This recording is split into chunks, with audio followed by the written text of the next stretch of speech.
So Blue's going on a trip. He's got about a 4-hour drive ahead of him. So we're going to have a quick look at some of his fluids and do a quick check and make sure that he's going to make it to his destination. So first thing we're going to do is check the oil.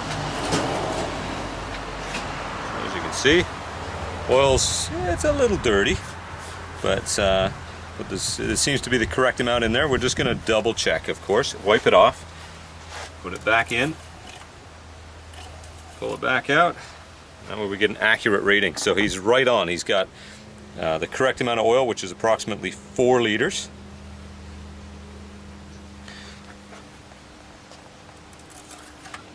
Next thing to check is make sure the brake fluid is up.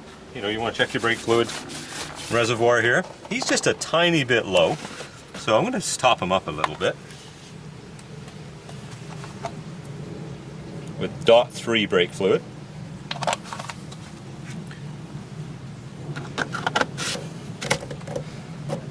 The next thing to make sure you check is this is the brake master cylinder. This is the clutch master cylinder. And if you have a leaky clutch slave cylinder, the level on this can drop down. And as soon as it drops down to a point that's low enough, you'll lose your clutch. So you definitely want to make sure that you've got enough fluid in here. This fluid's usually quite dirty as well. That's normal. So right there, he's right up to the level. He's at the max. So no problem there.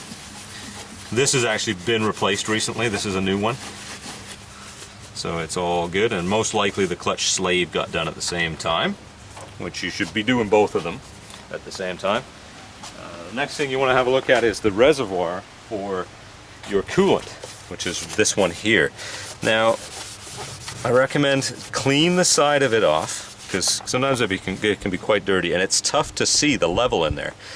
Most of these are quite stained that I see, so it can look like it's got lots in, and you open it up and it's actually dry. It's just the stain that looks like fluid. So see what I mean? This is what you get, this scale.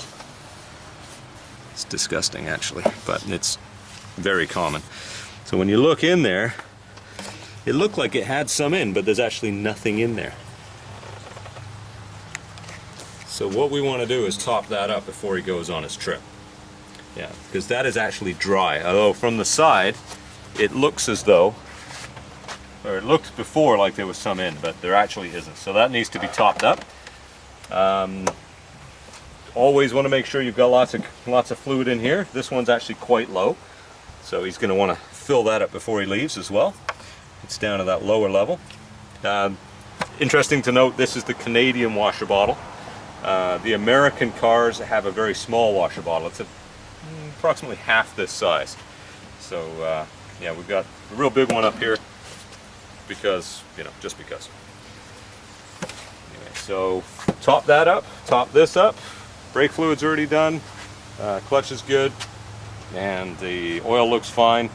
Now, whenever this is low, you want to also check the radiator, because the radiator will pull from here if it needs fluid. So the car right now, I think it's actually quite hot, so we can't open this just yet, but I definitely recommend, you know, when the car's cooled down, have a look in here and make sure that the radiator's full, and top it up if needed.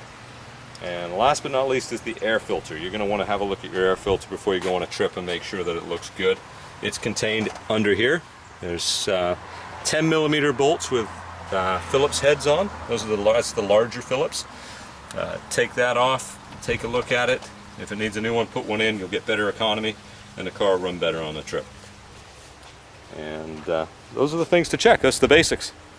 Oh, one other thing, make sure your tires are up to pressure as well. Do a visual inspection. Have a good look at them, make sure they look like they should. They've got lots of tread. Put a tire gauge on them. These 14s, they should be around 32 psi. So, you know, check them, make sure they've got the correct pressure, and then you'll be safe along the way. And all the tires, all his look good. They've got lots and lots of tread, so it should be fine.